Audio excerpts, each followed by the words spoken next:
내일은 3월 1일 3.1절입니다. 3.1 운동은 종교계가 앞장서서 이끈 대표적인 종교 협력 운동이었는데요. 대표적으로 천도교가 중심이 돼 기독교와 불교는 물론 학생과 민중도 하나 된 세계사적으로는 유례없는 대통합 비폭력 평화 운동이기도 했습니다. 자, 오늘은 3.1절을 앞두고 3.1 운동에 큰 역할을 한 천도교에 대해 이야기 나눠보도록 하겠습니다. 교양으로 있는 세계 종교의 저자 류상태 선생님 나오셨습니다. 반갑습니다. 네, 안녕하세요.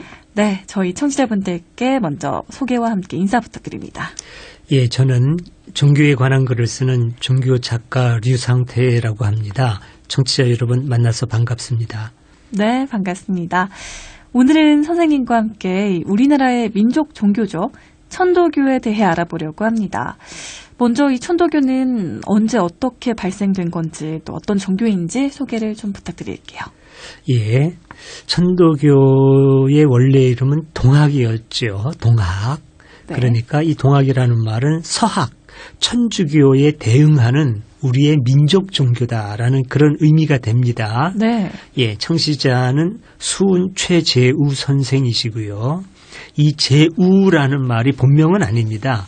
예, 어릴 때 이름은 복술이었는데 재우로 바꾸었어요. 네. 재우. 재는 구제한다. 우는 어리석은 세상. 그래서 어리석은 세상을 구제한다라는 그 이름을 선생님의 존칭에 담은 것이지요. 또 그런 뜻이 이름에 있었군요. 예, 그렇습니다. 네. 그 선생님은 어려서부터 그 유교, 불교, 도교를 폭넓게 공부를 하셨고 37이 되셨을 때 대각을 이루셨습니다. 크게 깨우치신 것이죠. 네. 1860년이었어요. 37세 때. 이때를 천도교가 창시된 해로 봅니다. 1860년. 네. 예. 그리고 이제 선생님께서 자신이 깨달은 도를 그때 동학이라고 이름을 짓고 포교에 나서셨어요. 네. 그래서 주로 경주와 울산을 중심으로 해서 가르치시고 그 운동이 전국으로 확대가 됐습니다. 그리고 지금 이제 천도교라고 하는 이름은 그로부터 45년이 지난 다음에 1905년에 3대 교주이신 손병희 선생께서 하늘의 도를 알려주는 가르칩니다 해서 천도교로 이름을 바꾸게 된 겁니다. 네. 어지러운 세상에서 탄생한 만큼 그 가르침이 참 혁신적이었다는 생각이 듭니다. 이 천도교의 사상과 가르침에 대해서 좀 더 자세히 설명을 부탁드립니다. 네. 천도교의 중심 사상은 한마디로 인내천이죠. 인내천. 사람이 곧 하늘이다. 네. 예.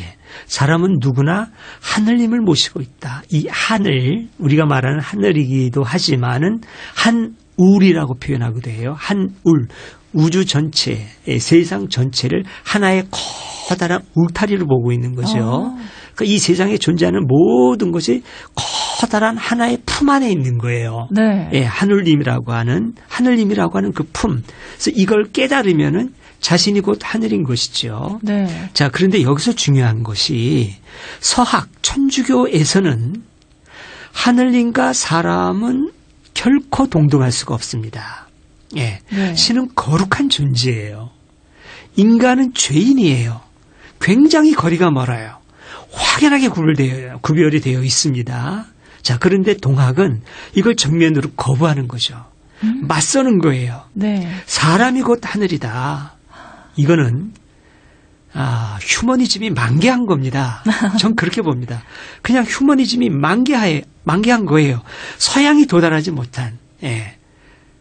자, 그런데 이걸 좀 더 구체적으로 설명해 보면 이제 이렇게 설명이 됩니다. 이미 어떤 면에서 보면은 동양 철학에서는 갖고 있던 거예요. 불교에서도 갖고 있고 도교에서도 유교에서도 갖고 있었던 것인데 그거를 이제 그 최재우 선생께서 구체적으로 이렇게 풀이를 합니다. 네. 자, 하늘이 스스로를 표현한 것이 만물이다. 그리고 그 안에 사람도 있다. 그러므로 신의 본성과 만물의 본성 그리고 사람의 본성은 결국은 일치한다. 네. 예. 그런데요. 자, 네. 이거는 원리고 대전제예요. 네. 자, 그런데 현실은 어떠냐? 현실을 보면 또 상당히 달라져요. 현실의 인간은 불완전합니다. 그렇기 때문에 현실의 인간이 진정 하늘이 되기 위해서는 해야 될 일이 있습니다. 그게 굉장히 중요해요. 그냥 인간이 하늘이 아니라 본질상 인간이 하늘이지만 진정코 사람이 하늘 되기 위해서는 이런 일들을 해야 되는데 우선 내 안에 하늘님을 모셔야 돼요. 네. 이거를 시천이라고 합니다. 시천. 또는 시천주. 시천, 하늘을 모신다. 그리고 그 다음에 하늘님이 내 안에서 나타나도록 모신 그 하나님이 내 안에서 드러나도록 그 하나님을 키운다. 이것을 양천이라고 합니다. 양천. 네. 자, 그리고 결국은 그래서 하늘님의 경지에 이르도록 노력해야 된다. 제천. 그래서 시천을 하고 양천하고 제천에 이르러야 된다. 이렇게 천도교에서는 설명을 합니다. 네, 정말 우리 원불교의 참 비슷한 가르침하고도 것 같은데 통하죠. 예. 세계는 하나, 진리는 네. 하나, 우리는 한 가족이라는 그 네. 하늘님이 네, 네. 같은 의미로 이어지는 것 같고 네, 네, 하늘님을 그렇게 하는 것도 다 마음 공부로 또 네, 통하는 네. 것 같네요. 예, 동양 종교는 크게 통합니다. 네. 사실은 모든 종교가 크게 보고 넓게 보고 깊게 보면 사실은 통합니다. 네. 그런데 이제 겉으로는 유일신 종교가 상당히 다른 모습을 하고 있는 것 같은데 사실은 유일신 종교도 껍질을 깨고 깊이 들어가면은 사실은 이 점에서 다 통해요. 본질은 본질은 다 통하게 그렇습니다. 되어 있습니다. 예. 자, 내일은 우리 민족이 일본의 식민 통치에 항거했던 3.1절인데요. 천도교는 민족 종교로서 이 3.1운동에 큰 역할을 한 것으로 알고 있습니다. 어떤 내용인지 설명해 주실 수 있을까요? 네. 3.1운동이 이제 우리나라의 어떤 그 민족운동, 독립운동이지만 종교 간 화합의 대표적인 모델이 된다는 점에서도 굉장히 중요합니다. 종교로도 굉장히 종교적으로도 중요한 것이죠. 네. 구체적으로 천도교, 기독교, 불교 이 큰 세 개의 종교가 협력을 한 것이죠.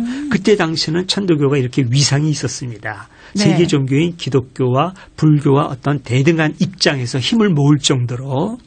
자, 그런데 이제 좀 재미있는 거는 네. 이 3.1운동의 주도적인 역할을 누가 했느냐로 상당히 설왕설래해요. 뭐라 그럴까, 좀 이렇게 힘겨루기를 한다 그럴까? 좀 그런 모습들이 좀 많이 보입니다. 네. 그 천도교에서 주장하기는 천도교가 주도했다. 그렇게 주장을 합니다. 네. 그리고 이제 그 근거로 민족 대표 33인 중에 천도교인이 15명이다. 이렇게 주장을 해요. 거의 반이라서 거의 반이라는 얘기가 설득력 되죠. 있는 근거인데요. 그렇죠. 근데 네. 기독교는 또 뭐라고 주장하느냐면은 네. 기독교가 주도를 했다. 왜냐하면 민족 대표 33명 중에 15명이 기독교인이기 때문이다. 이렇게 주장을 해요. 어머, 똑같은 비율이 똑같은 주장을 지금 하는 거죠. 네. 그러면 기독교인, 천도교인 빼고 나면은 3명. 나머지는 3명밖에 없는 거죠. 그 중에 한 분은 이제 만해 한용운 선생이에요. 그거는 이제 분명한 거죠. 네. 그럼 정말 이렇게 기독교와 천도교인이 많으냐 이게 문제가 되겠죠. 이거 다 정확하게 조사하려면 1인당 아마 그 33인 족보까지 다 뒤져야 될 거예요. 네. 개인 일기까지 뒤져야 되니까 이거를 가려내기는 어려울 텐데 중요한 건 그게 아니라 이 세 종교가 하나로 힘을 모아서 일제에 대항했다. 그게 맞아요. 중요한 것이죠. 네. 그리고 또한 분명한 것은 33인의 대표자 역할은 분명히 천도교의 손병희 선생께서 맡으셨어요. 이거는 분명합니다. 네. 그러니까 천도교가 그때 당시에 세계 종교인 기독교, 불교와 나란히 중요한 역할을 할 만큼 크고 위대한 종교였고 그 역할을 해냈다. 네. 그 점은 분명한 것이죠. 네, 정말 큰 역할을 한 거는 분명한 것 같습니다. 그렇습니다. 정말 3.1운동은 우리나라 종교협력의 역사라고도 할 수 있네요. 오늘날에도 이렇게 우리 사회의 시급한 문제를 해결하는데 종교계가 협력할 수 있다면 참 좋을 텐데요. 왜 요즘은 이러한 일들이 잘 되지 않는 걸까요? 그러게 좀 안타까운 일인데요. 시간이 흐를수록 인간 세상이 발전하고 나아져야 되겠죠. 네. 자, 그런데 적어도 이 어떤 그 종교 협력 이런 쪽에서 봤을 때 100년 전에 우리 선조들이 했던 일을 지금 종교인들이 못하고 있어요. 네, 그거는 참 분명하고 저도 종교인 한 사람으로서 참 부끄러운데 종교인들이 같이 반성해야 되겠지만 특히 저는 개신교인으로서 개신교인들이 많이 반성해야 된다. 그렇게 생각을 합니다. 네. 자, 그런데 왜 이런 일을 못하느냐. 100년 전에 했던 일을 왜 지금은 못하느냐라고 이렇게 좀 자문해 본다면은 제가 볼 때는 교리적인 아집 때문이라고 우선 생각이 돼요.